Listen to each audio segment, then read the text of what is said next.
Hey guys, so today we're going to remake the Emptiness machine by Linkin Park, and it's going to sound like this.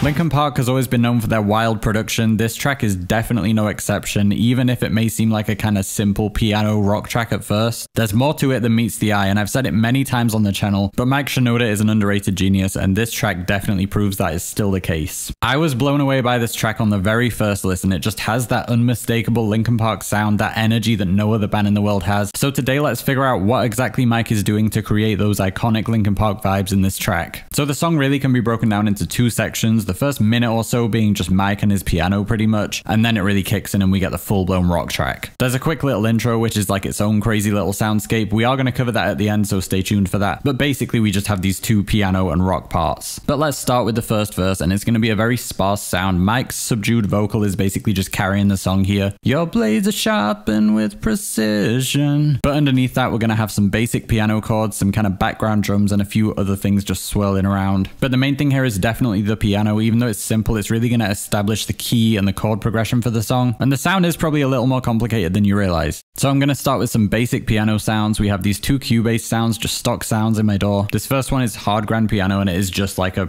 pretty generic grand piano sound. So that is a very standard piano sound, and it's a nice sound, but it's not right for this song. It sounds kind of like classical, like just generic piano. This song is a bit more subdued, so what I'm going to do is bring down the high pass filter. You can see I've boosted some like body in the mids and low mids. Let's bring this down to 900, let's say. We just want to pull out all of the crisp high end, and let's just pull it up a little just to not make it too subby. You hear that difference? This is what the track needs. In the first verse, everything is super low key, and we just are trying to not give the listener too much at this point. This is what makes this song so great. Like it builds and builds and builds, and it's like exciting enough, you know, the drums are kind of going in the background, but until it actually hits, everything's really like holding back. That's why it hits so hard when it actually kicks in. As far as what Mike is actually playing here, so first it's a D power chord. The key of the song is D, D minor, to G power chord, back to D, and then C, the seventh. So it's like a 1-4-1-7 progression. The only other thing is that he's adding a low octave under the power chord, just to make it super ominous. You know, he's keeping it stripped back. It feels basic. They're very simple chords, but you can tell that there's something going on here. It's a little like intense. All right, the tempo's 184. Let's just track that piano before anything else.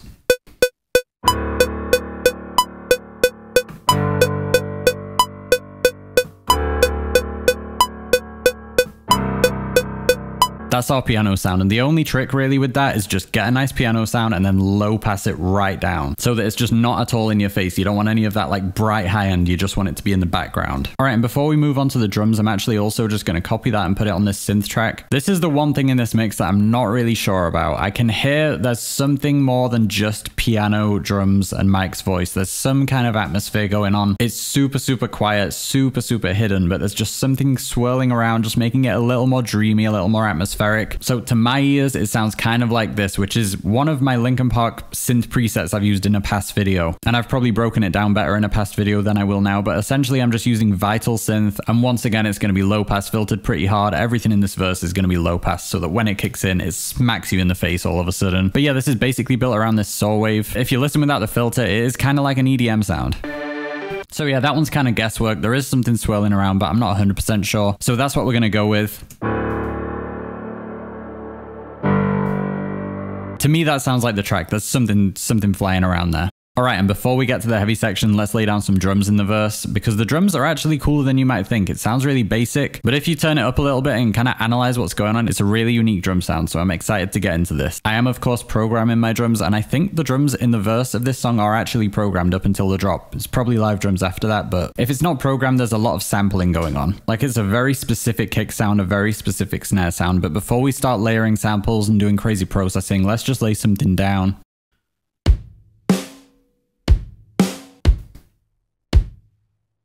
Right, and then the second time, it's the same thing, but with two kicks here. So And the kit I'm using here is by UJam. It's called Brute. And I really like this because it's a rock kit, but it kind of sounds digital, which is usually a bad thing. You want it to sound natural, but for this track, this is perfect. It's kind of like hip hop, but rock, which, you know, do I need to say any more? This is Linkin Park. So that's the kit we're starting with, but you can hear this is not really the sound we're looking for right now. Like, that sounds very basic, so prepare, because there's a lot of effects coming now. Stay with me, it's going to make sense. So, of course, we are starting first of all with a low pass, which is going to kind of... That already helps us out. Then we have this whole list of plugins here. So we're starting with a bit crusher and vinyl, so wouldn't be Linkin Park without a bit of bit crushing on the drums and, you know, a bit of lo-fi on the drums. So these are making it sound like this. Just destroying it a little bit. We have some reverb to make it bigger. It's quite a big drum sound in the verse, like again, chill, but big. You hear how it's starting to come together now? I'm then once again filtering it on both sides here, mainly because of the bit crusher. That just adds a bit of high-end information, so...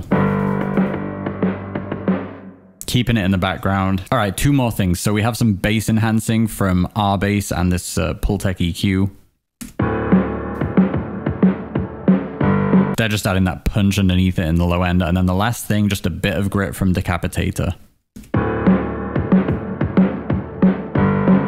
We have a couple more samples to layer on this, but that is the base of our drum sound in the verse. This very delicate balance between being really, really punchy and like distorted, but not being in your face. It's hard to achieve that, but the filtering definitely helps. And also the subtle ways we're distorting it. You know, we're using a bit of bit crushing so that it's not too crazy. A little bit of destroying it with vinyl, a little bit of Decapitator to saturate it. So it's nothing to completely blow it out with distortion. We're just finding the ways to get that grit we want without completely going crazy with it. So it's still in the background, but it's punchy. All right, so now I'm going to layer another snare. If you listen to the track, you can hear in the verse, it's kind of like a rock snare with quite a low like body to it, poof, like we have here.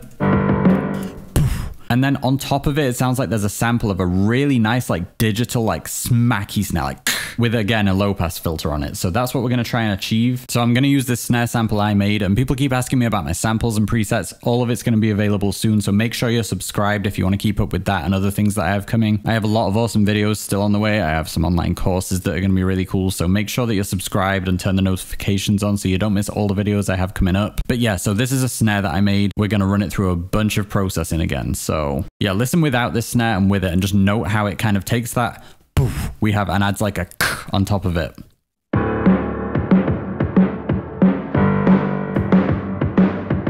Still holding back, but it's there. So you can see here, I'm going crazy with the filtering and EQ, really getting the harsh mid-range because that's all we want here. It just wants to be like a really aggressive sound without having too much bass or treble. So I'm then slightly shifting the formant of it so that it's a little bit higher pitched. So it's really got that smack, destroying it again a bit with Decapitator, adding a bit of reverb. Same kind of tricks as we did with the drum kit. Vinyl for some lo-fi. And I don't want to skip over the reverb because I'm putting reverb on all of these drums in the verse. It's like we don't want a super long reverb. We want only a little bit, but it really adds the spaciousness that we need. Like we just need a little bit of room. Because when everything kicks in, there's going to be no reverb. So it's going to be like this kind of far away thing. And then the emptiness, which is right in your face. Ingenious trick that this song uses. I love it. All right, last thing for these drums and then we'll move on. So I'm going to take the kick sample here from the Get Good Drums metal kit. And let's just layer it over every time that there's a kick in the track. So again, the first trick here is going to be pulling that right down. And then the same kind of tricks, we'll saturate it a bit. Enhance the bass. Let's boost a low to mid-range. Oh yeah. We want that smack and nothing else. A little reverb. People say don't put reverb on kicks, but this is not a conventional song. And then the same tricks, the vinyl, the Pultec EQ for some more lows. That sounds kind of weird on its own, but in the mix, it's going to give us that smack that we need to the kick.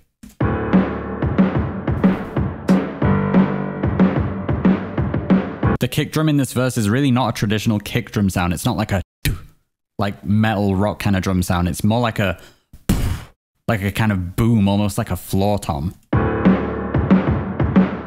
So that's what we're going for here. It's a little less like sharp and a little more.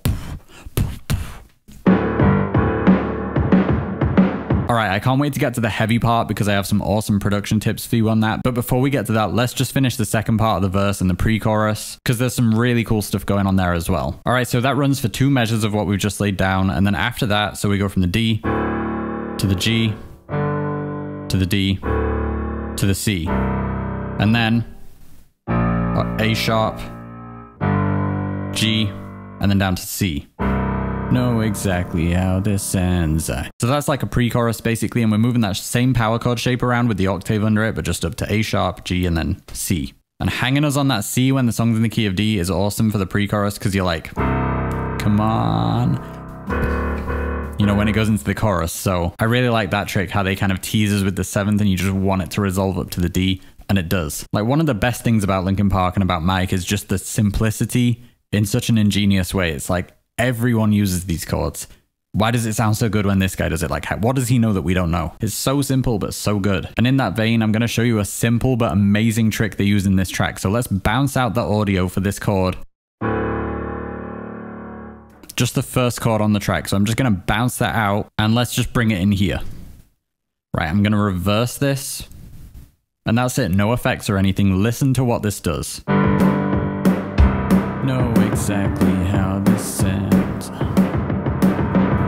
That just builds the intensity so much, and you're like, oh my god, they're finally gonna do it. It's gonna drop, it's gonna get heavy, and then they've let you know it's building towards something, and then they drop it out to just the piano and mic. Even the drums disappear, so it goes from a pretty sparse verse, tells you something's coming, and then they go, oh no, and just leave you with blue balls. I love that because you know it's gonna get heavy, but you've got to wait, and the intensity just builds. Like, for example, here we go from having a power chord every bar, 2, 3, 4, 2, to the quarter note, let you cut me open just to watch me bleed. So they're still building the intensity. They're just giving you as little as they can to keep you interested before it drops. The chords get a little more complicated here, so I'm going to use my trusty mouse to do this because I'm not the best piano player. There, that was much faster. You can see I've done it on the same 2 piano tracks and the same like Linkin Park lead sound, so we've got the same vibe, it just drops out from the drums. So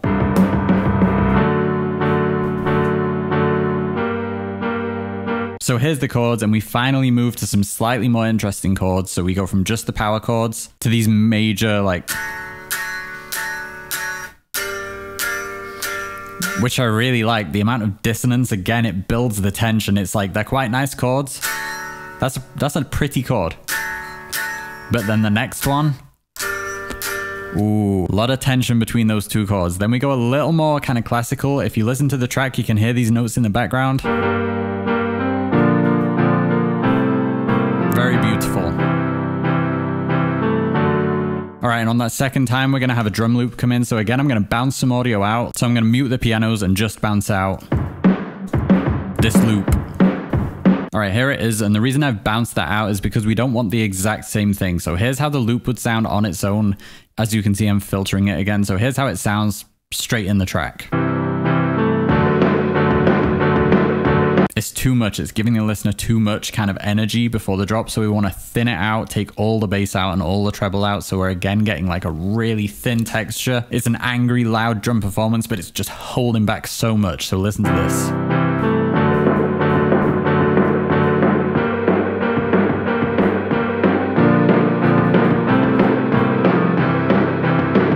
And then we're ready for it to drop. I love these drums because they just build the hype so much. Like, it's such a punk rock beat and it just sounds nasty and dirty in the track, but it's like 10% of the volume you want it. You're just like, come on, get heavy. Like, you know it's coming. Oh, actually, one more thing before we get heavy, and this may surprise you. So it's not that noticeable in the track, but once I add this, you're going to be like, oh yeah, that sounds like the track. Like, we needed that. So for this whole first chorus section, I'm going to use the huge bass sound. This is my Vital preset that if you watch the channel, you will have seen this in many videos. The Bring Me the Horizon one is a good example. This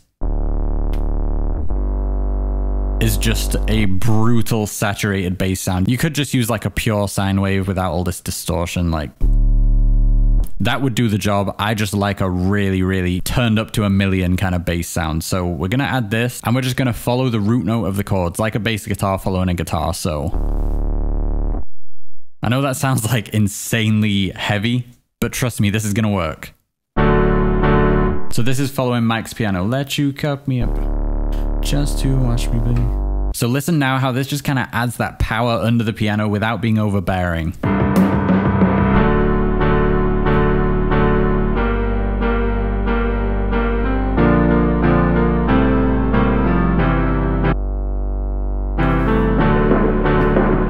You hear now how something was missing without that? Like, it probably doesn't strike you as a super bassy part of the song, but there is actually a very strong bass synth holding everything together there.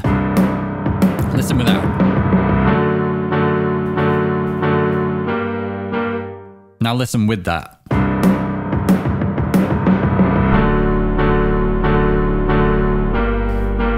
That just adds so much, it glues everything together and kind of makes it feel like a song rather than just like some piano chords. All right, now we are ready to get heavy. Let's start with the drums. I do feel like the guitar tone is kind of the star here, but we need something to record to. I like recording to drums, so let's lay down the beat. And the first thing I'm gonna do, because the drum beat is gonna be the same thing as we have in the verse, bum, bam, bum, bam, bum, bum, bam. So I'm just gonna move this across like that, because we need a little bit of digital power under everything. So that's the first step with the drums, but that is gonna be in the background, just adding a bit more kind of punch to everything. The drum sound in this track is actually very natural and organic, but it still sounds modern, and it's tricks like this that can help you to achieve that. Layer some bassy digital drums under it, so you've got the natural drum sound on top, but just underneath it is supported by this with a little more power. In the same way, we're going to do that with the bass, so I'm just going to take the same bass line and let's put it over here. I know that sounds weird, but it is going to be in the background, and this just kind of locks in with the bass and guitar sound, which are going to be more natural, and just gives them the power they need, so it sounds more modern, it sounds bassy. I said this in my last Linkin Park video, but if you listen specifically to the song Lost, there's like a really powerful bass synth all through that song. That's like the loudest thing in the mix, but you just hear the guitars because that's what you pay attention to. So yeah, the Emptiness machine definitely has that same trick, just maybe not quite as loud as Lost. But this is kind of the foundation that's going to support our real instruments. All right, so for the main kit, I'm going to use my usual Get Good Drums metal kit. And it's a really not overproduced drum sound in this song, so thankfully we're not going to have to do too much to it to get it to sound good. So I'm going to program the same groove that we had before.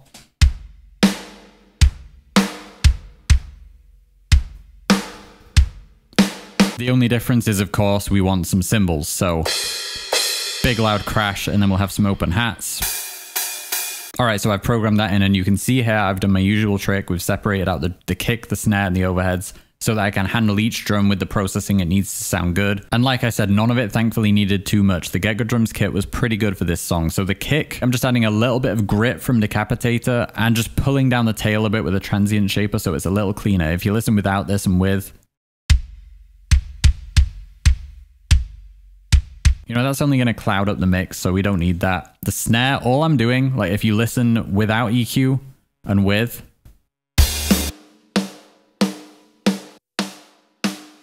that is the Emptiness machine snare. The Get Good Drums snare is good, but it's really low and boomy and kind of modern metalcore sound, whereas this track has a really snappy, almost like punk rock snare, so pulling all of this mid-range and lows out. So it's just that sharp kind of snap with a lot of snare rattle on it as well. The snare in this song is really kind of like crisp. It's not like just a snap. It's got some rattle afterwards. The cymbals needed a little more work, and I love the cymbal sound in this song. It's like very crisp, but kind of distorted without getting too harsh, which is hard to do with cymbals. It's very easy to get too harsh and also to get thin. So the way I'm getting around the thinness, I mean, I'm cutting all of the lows just because I always do that on cymbals. You don't need it. But I'm boosting here to get a bit more fullness so that we're not just getting this top like kind of frequency from the cymbals. You know, we want a bit of like power to the crashes. And then my two go-to plugins for cymbals is the LA2A compressor and the Decapitator. These I'm basically just using to saturate and get a bit of like grit in the cymbals without blowing them out, because most distortion plugins, if you put them on a cymbal, it's just going to completely destroy it. The dynamics in this song with the cymbals are so good. It's again not overproduced. It's like the opposite of modern metal. They're just like crashing. You can really hear like a human hitting a cymbal with a stick. Like, as dumb as that sounds, if you've seen like my Bring Me the Horizon and Architects videos, you've seen what I've had to do to get that cymbal sound. It's insane. It's not natural. I love that I didn't have to do too much. So yeah, anyway, these two plugins are just like my tag team that I use for cymbals always, because you get, even though this is a compressor, I'm kind of using it for like the vintage grit and like tube sound that it gives. You know, you turn the gain up a little bit and it kind of breaks things up a bit without getting too crazy. And the same thing with Decapitator, like you get over 5, it starts to get really blown out, but you can still hear the cymbals crashing. It's not like compressing the crap out of it. All right, so that's our drum sound, but if you've been watching the channel, you know I'm not going to leave it there. There's 2 sounds we need to add. My explosion sound and my cymbal that I use in like every mix. It sounds ridiculous on its own, but just listen. Imagine when we've got the guitars on this. It needs to sound big. It needs to really crash on that first count. So that's what these 2 samples are going to do for us.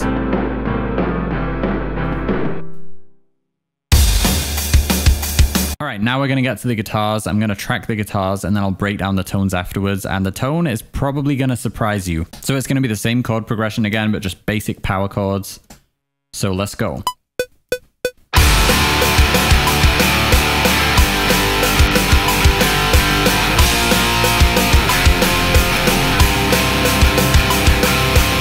And let's track this awesome lead guitar. I really love this part because it just ties the whole thing together and takes it from like basic chords to like just an epic emotional song. And again, this tone is going to be a surprise, like when I show you what's actually going on here.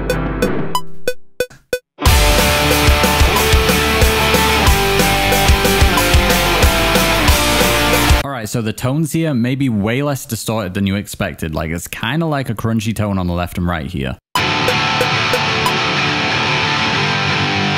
Very 90s, even though it sounds modern, and just very against what everyone in modern metal is doing. Like everyone's using the same tones right now. And yeah, it's a cool tone that people are using, but like every band is using the same tone. And I love that Linkin Park have come back and they're like, oh, we're going to use guitars again and it's going to be heavy, but it's going to be like the opposite of what everyone's doing. It's going to be natural. It's not going to be overproduced. I love it. So for this tone, I'm using the Tube Screamer that I usually use, but a modified version of it. This is a very gentle screamer, almost like a booster more than a screamer, so it's not distorting the tone too much. And then the Fortin amp with very little gain. This is a great amp for these kind of mid-gain crunchy tones. So that's how I'm getting the tone and then just shaping it a little bit by cutting out some mid-range with EQ. Now this tone, listen in the mix to the high octave tone.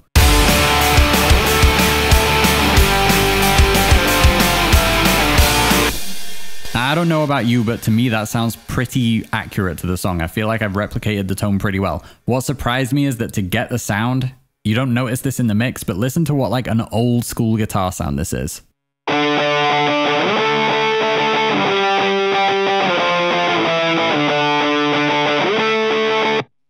The first thing that surprised me is that there's no effects on it from what I can hear. Usually Linkin Park put a load of delay and stuff on like their big guitar leads. This sounded just like a natural old school like rock sound, like they plugged in the amp and hit record. So that's what I've done. I'm just using a 6505 in this amp plucker plugin. That amp just had the right sound, and then you can see I'm cutting the highs and lows again and just boosting so that we're getting a little more warmth, and then again using the Pultec EQ to boost at 400 to just round it off again in the mid-range and really focusing on the mids. Like it is a very full sound they have for that lead. It's not too thin. It's like really got that presence in the mid-range, so that's what I was going for. All right, and last thing, let's lay down the bass guitar. We have to do the bass, even if it's left. And you probably guessed it already, but it's going to be quite a natural bass sound, surprisingly. Really kind of grungy, almost 90s sound, not like most modern heavy music. I'm using the dark glass, which I usually use for distortion, just not too much, but a little bit. And then this Mark bass, just a very solid amp. And then basically just shaping it, again, cutting mids, cutting some high-end harshness. But that's pretty much it. The dark glass into the Mark bass gets you this kind of grungy sound.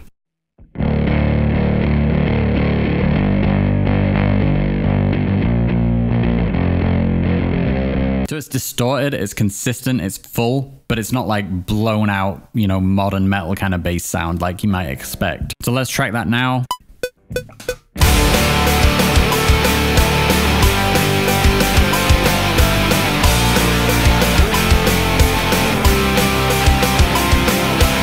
And just quickly, guys, I want to circle back to the intro and cover that. I can't go over all of it because I ended up having to do some crazy effects, but essentially to break down the intro, this weird soundscape they have going on before it kicks in. What I can tell from the intro is that there's a guitar on the right. I imagine they were just kind of goofing around and they had some like, you know, moment where it's like, oh, that feedback was kind of cool, and they kind of looped it and put it through a bunch of effects. So it's probably a very specific bunch of effects they had and specific sound. There's definitely some feedback going on, which I can't really do because I'm not using a real amp, so I can go up to my amp and get feedback. But the way I'm going to get around this is by kind kind of using my thumb as a pinch harmonic. So I have these 2 guitar sounds, which, yeah, I can't really break them down because there's too much going on. It was really hard to get the sound, but again, I'm filtering it right in on the mid-range and then just distorting it and running it through EQ. That's pretty much the formula. So that's what's on the right. On the left, there's like a synth going bup, bup, bup, bup, bup, bup, bup. So I've put all these tracks down to get that. Again, it's too much to break down completely, but you can hear again, it's filtered right in on the lows and highs, just focused on a specific range. It's distorted, it's got reverb, and it's just kind of there to be an atmosphere. The way that I hear this intro, I feel like they were basically just focusing on atmosphere, but they had that kind of pulsing synth. I think they put that in there basically to tell you this is going to be fast paced and energetic, just to get you kind of warmed up even before the verse starts.